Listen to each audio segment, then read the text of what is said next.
Sir, ito matanong ko, nabanggit mo kanina na yun nga, na parang ang dati kasi nakita ng mga batang leaders na yung mga bayani natin namatay. So kung ilalagay natin yun logically, kung medyo mahal mo yung sarili mo rin, medyo matatakot ka rin naman talaga. Hmm, Pero sir, sa pag-aaral mo sa mga bayani natin, opo. ano ba ang meron sa mga bayani? Bakit sila nagkaroon ng ganong katinding patriotism? Kasi meron dun eh. Anong meron sa kanila? Hindi pa natanong sa akin yan at hindi ko pa napag-isipan. Ano? Pero, um, una sa lahat, siguro simulan ko sa definition ko ng nationalism. Opo. Una, iba pa rin yan sa pagkamakabayan. Mm. Kasi yung konsepto ng nasyon, by the way, ang understanding ko ng Philippine history draws a lot from Seo Salazar. Opo. No? Na nahati ang Pilipino nung after the galleon trade. Mm. So remember, lahat tayo Indio nung Oo. dumating yung Spanish, di ba? May mga ilang prinsipalya, pero Indio pa rin sila eh.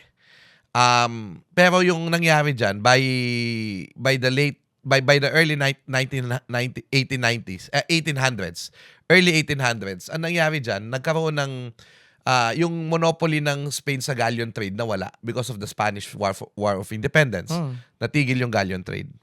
So nangyari diyan, after the galleon trade, yung mga Spanish napilitan na ibuksan yung mga ports to foreign traders at nagkaroon ng pagkakataon yung mga Pilipino na maging middlemen ng mga foreign traders. So, for example, 'di ba yung sugar industry pinaunlad ni Nicholas Loney, isang British sa Bacolod o sa Negros si Yves Leopold Germain Gaston, no? Isang taga Mauritius yata, French Mauritius guy, no? Alam nyo, ginamit nila yung mga Pinoy Opo. na middlemen. Eh di syempre, parehas sila. Oo. They were paid, the Oo. Filipinos, nagkaroon ng mga mayayamang Mayayamang Indio. Pinoy, oh. Oo. So, nung nagkaroon ng mayamang Indio, nagkaroon ngayon ng, kasi di ba dati, just imagine the life of an Indio. Yes. Pinanganak ka. May sedula ka. Yung sedula mo, nakalagay doon kung taga saan ka. Hindi ka basta-basta nakakapunta sa ibang lugar. Mm. Ang travel noon kahit by water. Mm. So kung pupunta ka sa mga probinsya, magbabarko ka o kaya kasko, ganyan. Hindi ka basta-basta makakapunta ng ibang lugar. So, kunwari, pinanganak ka sa isang liblib na lugar sa Masbate, ganyan. Mm. Yun na yun. Yun na Yun yung na yung mundo mundo mo. mo. No? Kaya yayakapin mo yung pagkalipin. Mm. Yayakapin mo kasi yun na yung alam mong buhay eh. So, pagka isinilang kang Indio, mamamatay kang Indio, yun na yung, ang pag-asa mo dahil sabi ni Father, sa langit, there is no beer. Mm. 'Di ba? Sa langit, wala ang beer. Meron. Birhen. Mahal na birhen. Charot. Joke lang. Hindi, sabi ni Father, 'di ba, na ang kaligtasan ng tao ay nasa kabilang buhay. Mm. So, naghihintay ka na lang mamatay. Nagkantay ka na lang mamatay, no? Oo. Grabe. So, ganun. Pero, 'di ba, yumaman yung Indio, magkakanak yun. Mm. Yung mga anak nun, nag-aaral ngayon. Oo. Nung nagka-edukasyon sila, nalaman nila natutuhan nila na nagkaroon ng French Revolution, Mm.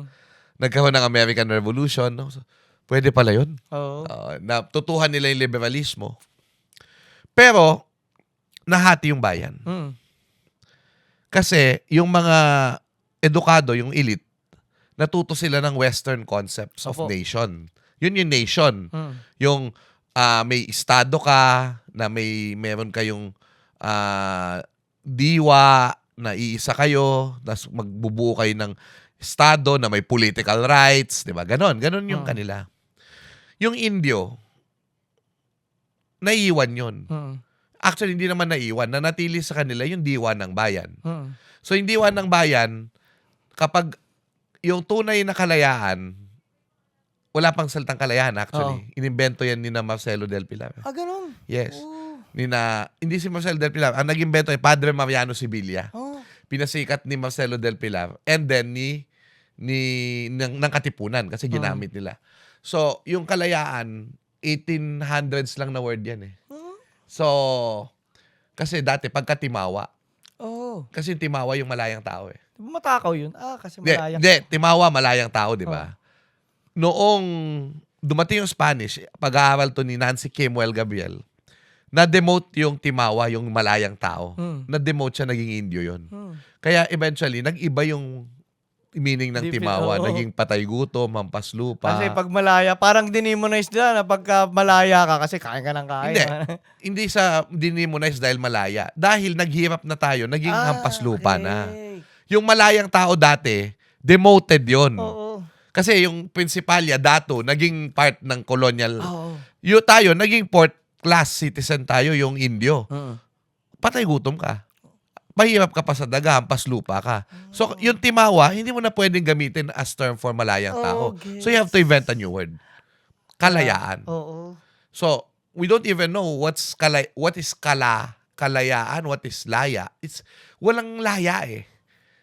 Natutuhan natin yan because of the Katipunan. And inimbento yan ni Mariano Sevilla, tapos dinala nung kababayan niya from Bulacan na si Marcelo del Pilar. Sa Javyong Tagalog, nabasa ng mga Katipunero, ginamit nila. Opo. So, yun yung storya ng term na kalayaan. So, yung tunay na kalayaan, kaginhawaan eh. Opo. Ibig sabihin, sa understanding halimbawa, nung ginawa yung Katipunan, aware si Bonifacio sa Western concepts. Opo. Aware siya. Nagbabasa siya eh. Pero hindi yun yung inilitaw niya. Ang nilitaw niya, yung konsepto natin. Oo. Oo. So, with that, hindi sapat na maging republika ka lang, magkaroon ka ng pamahalaan, magkaroon ka ng karapatan. Opo. Kung hindi ka kumakain ng 3 beses sa isang araw, tunay ka bang malaya? Oo. Kaya may emphasis sa kaginhawaan.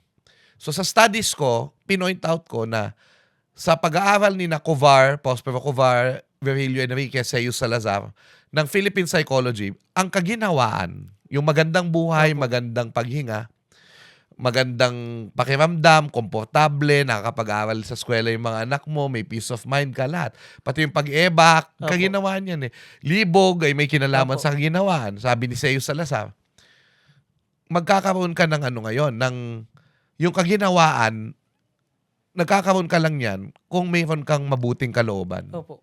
So, sa Katipunan, mag-aaral ka ng kartilya. Maging mabuting kahangarin mo sa kapwa mo. Doon tayo tunay na magkakaroon ng ginhawa. Doon lang tayo magkakaroon ng kalayaan. So, yun. Nagkaroon ako ng study na gano'n na pinopoint out ko na, yes, clarify ko na sabi ni Salazar may dambuhalang pagkakahating pangkalinangan. At yun yung kanilang pagkakaiba ng konsepto ng kalayaan. Political rights, kaginhawaan. That's why napako yung mga nakapag-aral na dinedefine nila lagi yung human rights as political rights, civil rights. Pero ang tao ang hinahanap niya, yan bang political rights, civil rights, will that lead us to kaginhawaan? Kaya lahat ng politiko nangangako ng ginhawa, yun ang nananalo. Opo. At kaya ang nangyayari ay, 'di ba, pag tayo nangangako tayo ng mabuting gobyerno, hindi agad tumatalab. Opo.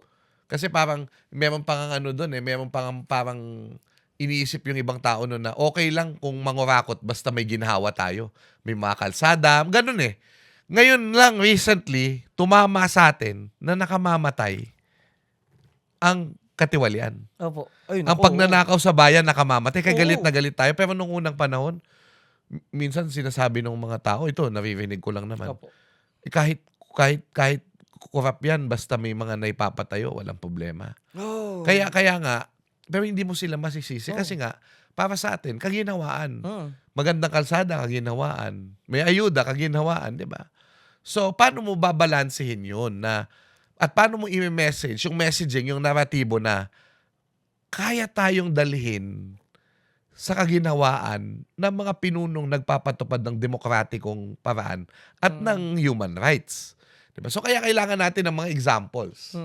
Diba? So sana, pagpatuloy yung magandang ginagawa ni Mayor Leni Robredo sa Naga, di ba? Mga ganun. Tulad ng ginawa rin nung asawa niya, yung ginagawa ni Vico Soto, yung mga ginawa sa iba't ibang lugar sa Pilipinas, di ba? Na magaganda yung mga local governments, di ba? So yun.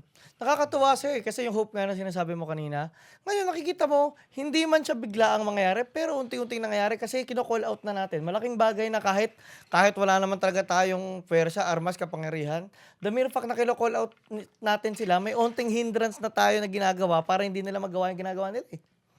Mahalaga yon na umaalma pagka may nangyayari ngang masama. No? So, ganun lang naman yun. Kasi, halimbawa, ako, hindi naman ako marunong bumaril. Opo. 'Di ba? Hindi naman, at hindi ko ini-encourage ang violence kasi. Opo. Pero, kung yung boses ko lang yung meron ako, kung yung Facebook page ko lang yung meron ako, ano Gamitin. natin, gamitin natin. Opo.